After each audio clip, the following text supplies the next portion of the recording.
what's going on, guys? If you're new to the channel, my name is Jeremy, and on this channel it's going to be everything automotive related, plus street outlaws, behind the scenes, bonus clips, and my opinions, your input, just everything street outlaws related. So if you're new to the channel, think about subscribing, and if you haven't seen some of my previous videos, go back and watch those. And I want to tell everybody thank you for watching, and hope everybody's having a good day.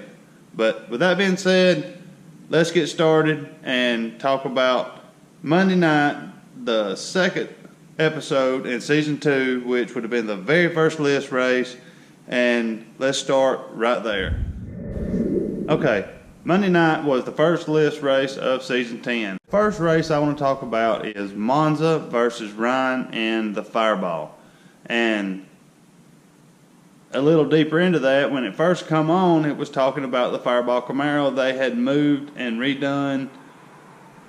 They had moved a lot of stuff and redone that car for it to be better on the streets. They moved the turbos back behind the wheels, which would put more of a percentage of the weight on the back tires. And I understand that takes, time getting used to, but that car was fast. That car had Monza from the jump, and it looked like Monza's car went into a shake and he got out of it, but he completely just railed Monza. And I've said since day one that car was going to be a top contender for anywhere, street, track, no prep, it didn't matter. That car's been a 383 at 208 if I'm not mistaken, which was on a prep track, but that is fast. That is the fastest car on the television show. If not, that is the fastest no prep car, street race car in the country. When he gets that car figured out, like I've said before, it will be a #1 car without a shadow of a doubt. But I want to go ahead and move on to the next race I want to talk about. Reaper and Doc. And in Doc's defense, he did say he was going to get in Reaper's head before the race, and it looks like it worked, because that looked like 2 8-year-olds fighting over the last cookie when they was going at it. It was so sad, so pathetic. The bald-headed guy who looks like Jimmy Kimmel off Jimmy Kimmel Live, he was stepping over his own feet trying to stay in between them. Doc swung and completely missed. That was almost scripted. That was horrible. And in Doc's defense, it must have worked. But in Reaper's defense, Reaper's car sucks. Reaper has got to do something with that car to make it go straight, to make it work. Because the car is halfway fast at a track, and in Reaper's mind, Reaper looks at it like this: I have the money, I have the car, I have the means, I can go to #1. It takes so much more than that. These guys have done this their entire adult life, so you can't come in and within a year figure out that you can go to #1, because at the track your car will turn a quicker time, or as quick of a time as some of the rest of them. But as they have said from day one, the street is the equalizer.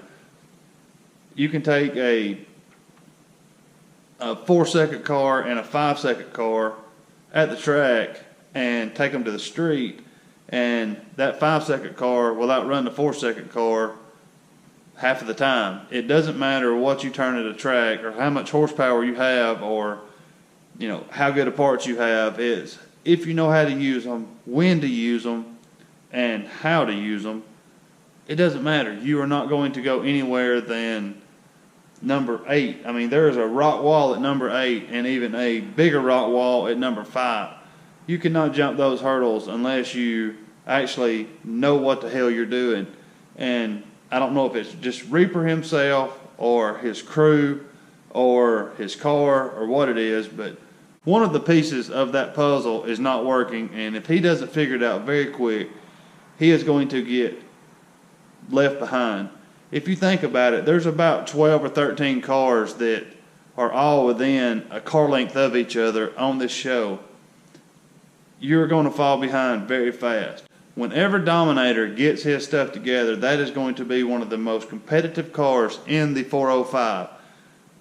I can't wait to see it. From what Chief said in one of the earlier podcasts, he can't wait to see it. From what I understand, Chief is going to help Dominator with the program and bumping and, you know, his whole setup, his whole program. And when he does, I feel like that car is going to be a menace to that list. But until then, until he gets the help, until he figures it out, I feel like he's going to linger around the bottom, if not fall completely off. And I don't want to see that because I like Joe Dominator. I think he's a great guy. He's the nicest guy on the list. But between Jeremy, Dominator, and Reaper, if not all of them, a couple of them is going to fall off the list very fast if they do not get their shit together very quick. But with that being said, let's move right on. Another race I want to talk about is Chuck and the Murder Nova, and I want to dig a little deeper into that. The last list race of season 9 was the one where Chuck and Chief got into an argument and they ended up re-racing, and Chief's car shut completely down. Lost all power, said it was a battery disconnect, but it showed him taking his car completely apart and was going to redo everything, every nut and bolt is his words. Okay, does that mean that his car is not going to race this entire season? That's kind of what it sounded like, but I'm not sure if I took what he said the right way. It sounded like he was not going to list race at all this season, but the way these guys are, they don't have time for the car to sit around for 8 weeks and go through this and that. They have to have them cars going. He said he wanted to go back and outrun everybody that he skipped over last season. If you remember, he skipped several of them. Kamikaze, Doc, Dave, there were several of them that he skipped over last year, didn't race because of whatever the reason. And he said that he wanted to go back and race them all because there were people saying that he got to number 1 without earning it.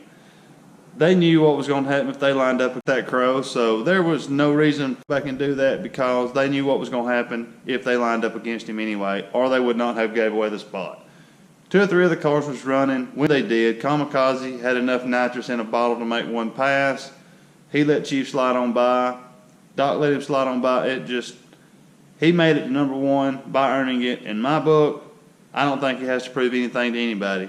If I thought people had stuff to prove to someone else with all the negative comments that I've got in my videos, I would be having to defend myself every time I make a video. But all of those hate and all those stupid comments, they fuel me to want me to make more videos just to shove them in your face and down your throat because you clicked on my video for a reason.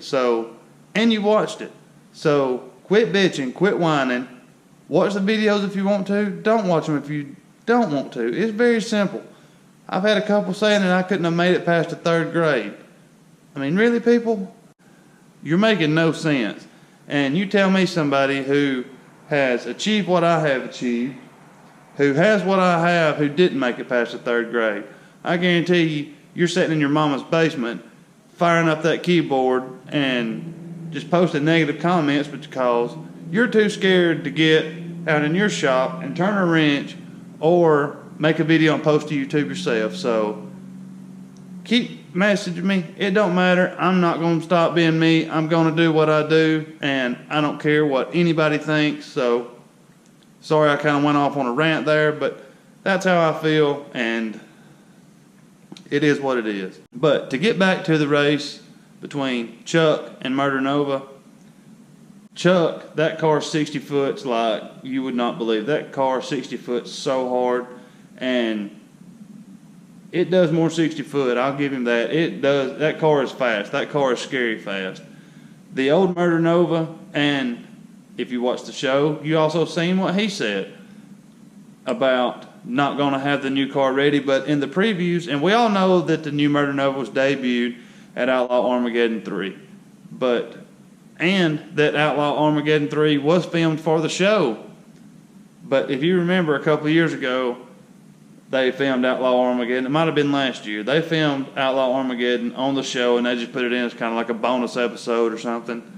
But he said he was going to race the OG Murder Nova through season 10, but you see it debuted on the previews at Outlaw Armageddon. So everything was kind of a toss-up on what they were saying. It could have been taken any which way you wanted to take it, but I feel like the new Murder Nova will come onto the scene on the last list race or the one before that. I could be wrong, but that's what I think. About 5 videos ago, I think it was, I made a prediction of how the list was going to look at the end of season 10. I had the new Murder Nova at number 9, I think it was, and everybody said that I was crazy about that, if you go back and read the comments, I said that I put it at number 9 because he was going to debut the car such late in the season. So, from what he said Monday night, that's what it sounds like. But if you have any more information on it, or do you know when it's going to be debuted, please put it in the comments. And from that, let's move on to the Kamikaze and Dave race. Okay, the race between Kamikaze and Dave, there was an argument there because Kamikaze got backed up crooked or not back into his tracks or not back into his prep or whatever. But if you watch the video, you can see Dave getting upset and stuff in the car. But Kamikaze, like he said, has a new crew, but Dave is going to have to race that El Camino. Dave said something in the show. He said he went from number 1 to number 6 and never lost a race last season. And I got so much shit in a previous video again where I said that Dave didn't care much about the list anymore. He was more about making money at these track events. And man, I just got killed in the comments. I never said nothing about Dave being a bad driver or nothing. I actually said that he was one of the best drivers, but people hear what they want to hear, and I got slaughtered in the comments. But Dave said that he only gave 60% last season. I mean, that was he pretty much said what I did word for word. And anyway, what I was saying about the race is, I think Kamikaze would have had him anyway. That car went A to B. That car is stupid fast now. That car isn't just a car that you are embarrassed to lose against. That car, you will lose against it if you are not on 100%. That car is stupid fast now. That car is insane. I had a video from Outlaw Armageddon where he was just running through everybody, and it's entitled, "Can Kamikaze Be Beat?" Go back, look for it, watch it, and that car is just on rails. No matter what, where, when, that car will hook, go A to B, and it's fast.